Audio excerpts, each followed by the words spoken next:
Hello everyone, আসসালামু আলাইকুম। আশা করছি সকলে ভালো আছেন। আজকে আমাদের সেশন 4 এর আলোচনা। সেশন 4 এর আমাদের টপিকস হচ্ছে আইএসএসবি। সেশন 3 তেও আমরা আইএসএসবি ডে 1 নিয়ে আলোচনা করেছি। সেশন 4 এ আমরা যেটা আলোচনা করব, ডে 2 এবং ডে 3 তে কী কী টেস্টগুলো হচ্ছে, এবং ফাইনালি যেটা আমাদের প্রাইম ফোকাস সেটা হচ্ছে আমার ডিপি ভাইভাটা কী ধরনের হয়ে থাকবে। ডে 2 এবং ডে 3 তে আপনারা ডে 1 এর মতো কোনো ধরনের পরীক্ষা পাবেন না। এটার পরীক্ষাটা একটু ডিফারেন্ট। প্রথমে আপনি ডে 2 এর শুরু থেকে দেখা যাবে আপনাদেরকে একটা গ্রাউন্ডে নিয়ে গেল।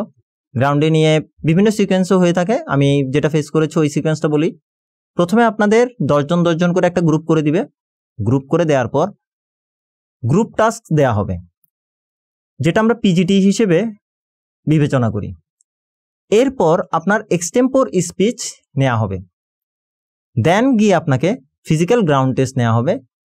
এর পরবর্তীতে আপনার দলগত কাজ বা কমান্ডিং লিডারশিপ এগুলো যাচাই করার জন্য আপনাদেরকে 10 জন গ্রুপ করে করে বিভিন্ন টাস্কে ফেলা হবে। এই ডে 2 এবং ডে 3 আপনার টাস্কের মাধ্যমে আপনার সাইকোলজিক্যাল পরীক্ষা নেওয়া হয়ে থাকবে।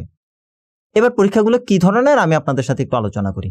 এক্সটেম্পোর স্পিচ যেটা হবে, এক্সটেম্পোর স্পিচে দেখা যায় একটা বক্সের মধ্যে বিভিন্ন ইস্যু বা বিভিন্ন টপিকস নিয়ে লেখা থাকবে। আপনারা র্যান্ডমলি ওখান থেকে লটারির মাধ্যমে একটা টপিকস তুলবেন। আপনার টপিক্সে যেই কাগজে আপনার যে টপিক্সটা উঠলো ওই টপিক্স অনুসারে প্রথমে আপনাদেরকে ভাবার জন্য 2 মিনিট সময় দেওয়া হবে, এবং আপনি 3 মিনিট সবার সামনে, বাকি টিচার থাকবেন এবং বাকি যে আপনার গ্রুপের 9 জন মেম্বার আছে সবার সামনে আপনি আপনার ওই সাবজেক্টের থটসটা এক্সপ্লেন করবেন।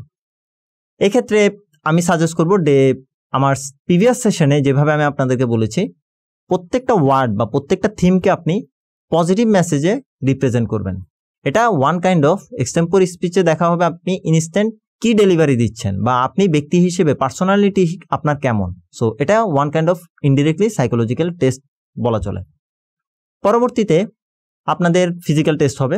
ফিজিক্যাল টেস্টগুলো আপনারা সবাই কম বেশি জানেন। সেটা হচ্ছে আপনার বিভিন্ন পুশ আপ নেওয়া হয়, বিভিন্ন রোপ ক্লাইম্বিং নেওয়া হয়, চেইন আপ নেওয়া হয়, আপনাকে বিভিন্ন অবস্টাকেল পার করার জন্য টাস্ক দেয়া থাকবে। সো এটা আপনারা একটু যদি ফিজিক্যালি ফিট বা দৌড়ঝাঁপের মধ্যে থাকেন তাহলে এটা ওভারকাম করে আসতে পারবেন।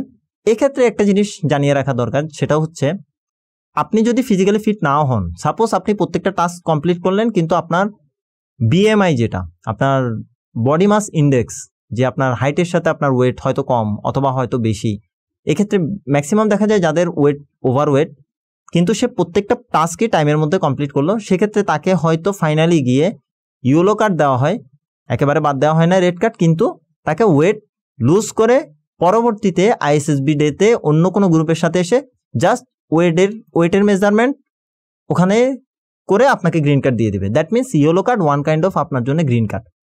আবার কিছু কিছু জায়গায় আমি দেখলাম যে আপনি সব টাস্ক কমপ্লিট করলেন কিন্তু আপনি পুশ আপ 10টা বা 15টা যে কয়টা আপনাকে দিতে বলা হয়েছে আপনি অতটা প্রোভাইড করতে পারলেন না বা দিতে পারলেন না। এক্ষেত্রে আপনাকে আগামী আইএসএসবি বোর্ডের জন্য একটা চান্স দেওয়া হবে। যেহেতু আপনার আদার পারফরমেন্সগুলো ভালো, আপনাকে একেবারে রেড কার্ড দেওয়া হবে না। সেক্ষেত্রে গিয়ে আপনাকে টাস্ক দেওয়া হবে পরবর্তীতে আপনি যাতে 10টা পুশ আপ দিতে পারেন। সিমিলারলি চেইন আপ অথবা রোপ ক্লাইম্বিং। সো এটা ইয়েলো কার্ড পাওয়া মানে আপনারা বলতে পারেন যে আপনি যদি নিজেকে একটু ঝালাই করেন সেক্ষেত্রে আপনি এটা ওভারকাম করতে পারবেন, কারণ আপনাকে ইয়েলো কার্ড দেওয়া হবে বাকি সবগুলো রেজাল্ট পজিটিভ আসলে। এবার এছাড়া আপনারা যা থাকে সবচেয়ে মোস্ট ইম্পর্টেন্ট সেটা হচ্ছে লিডারশিপ কোয়ালিটি।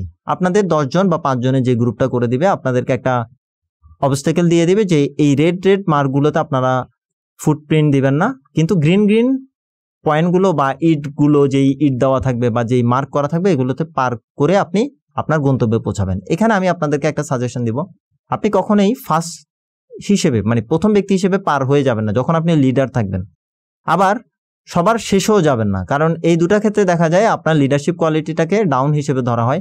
যেহেতু আপনি লিডার, আপনি আপনার টিম মেম্বার কিছু পার্সনকে সামনে ফরওয়ার্ড করবেন, আপনি মিডলে যাবেন, বাকিদেরকে আপনার পিছনে আসতে বলবেন। এবং ম্যাক্সিমাম ক্ষেত্রে স্টুডেন্টরা এখানে ভুল করে, তারা নিজেদের শো অফ করার জন্য বা নিজের টাস্ক হিসেবে চিন্তা করে, দলগত কাজ চিন্তা না করে সে নিজের কাজটাই করে যায়। এটা সাইকোলজিক্যাল টেস্ট হিসেবে বা সাইকিয়াট্রিস্ট এটাকে নেগেটিভলি মার্কিং করে। সো এটা একটু খেয়াল রাখবেন। ডে 2 এবং ডে 3 মোটামুটি এইসব টাস্কের উপর দিয়ে চলে যাবে, আপনারা এগুলো ওভারকাম করতে পারবেন। ফাইনালি যেটা নিয়ে আলোচনা বা আপনাদের কোশ্চেন থাকে সেটা হচ্ছে ডিপি ভাইভা। এবং আমিও বলবো মোস্ট ইম্পর্ট্যান্ট, আপনি বাকি সব পরীক্ষায় পাশ করে আসলো সব আপনি স্যাটিসফাইড, কিন্তু ডিপি ভাইভাতে যদি আপনি আপনার প্রেসিডেন্টকে যদি স্যাটিসফাইড করতে না পারেন, যদি উনি আপনার প্রতি প্লিজড না থাকে, সেক্ষেত্রে গিয়ে আপনার দেখা যায় টোটাল আউটকাম গ্রিন কার্ডে চেঞ্জ হলো না। এক্ষেত্রে আপনার ডিপি ভাইভাতে করণীয় কি কি? এখানে ম্যাক্সিমাম যেগুলো জিজ্ঞেস করা থাকে সেটা হচ্ছে আপনার অবশ্যই বেসিক কোশ্চেন, আপনারা ওরাল টেস্ট দিয়ে আসছেন, ভাইভা দিয়ে আসছেন, সেটা হচ্ছে আইএসএসবিতে আসার আগে। ওখানে আর কি ছিল, আপনার গোল কি, আপনি কেন আর্মিতে আসছেন বা কেন নেভিতে আসছেন বা কেন ডিফেন্স বাহিনীতে ঢুকবেন, এয়ারফোর্সে কেন ঢুকবেন, এটার কোশ্চেন আসে। আপনার পারিবারিক কোশ্চেন আসবে, দেন আপনার ফিউচার প্ল্যানিং কি, আজ থেকে 5 বছর পর মিশন এবং ভিশন কি। আর মোস্টলি দেখা যায় বিভিন্ন কিছু পার্সোনাল কোশ্চেন করে থাকে, আপনাকে বিভিন্নভাবে সাইকিয়াট্রিস্ট টেস্টের জন্য বা সাইকোলজিক্যাল টেস্টের জন্য আপনাকে বিভিন্ন বুলিং করা হতে পারে।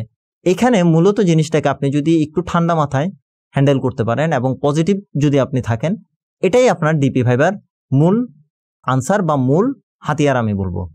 যেই ধরনের যত কঠিনভাবেই রিপ্রেজেন্ট করুক না কেন অন্যরা, আপনারা একটা জিনিস খেয়াল রাখবেন যে ডিপি ভাইভাতে মূলত আপনার পার্সোনালিটি টেস্ট হবে এবং আপনার সাইকোলজি সাইকিয়াট্রিস্ট টেস্ট হবে। সো কোশ্চেন কি হচ্ছে এটা ম্যাটার না, আপনি যদি অনেস্ট থাকেন, হাম্বল থাকেন এবং আপনি যদি মোটামুটি ডেডিকেটেড থাকেন আপনার কাজের প্রতি, আপনার স্ট্রেংথ, আপনার উইকনেস সম্পর্কে যদি আপনার ক্লিয়ার ধারণা থাকে, আপনার যদি মিশন বা ভিশন আজ থেকে আপনি 10 বছর 5 বছর পর কি করবেন, এগুলো যদি আপনার ক্লিয়ার থাকে, সেক্ষেত্রে গিয়ে আমি বলবো ডিপি ভাইভাটা আসলে খুবই ইজি।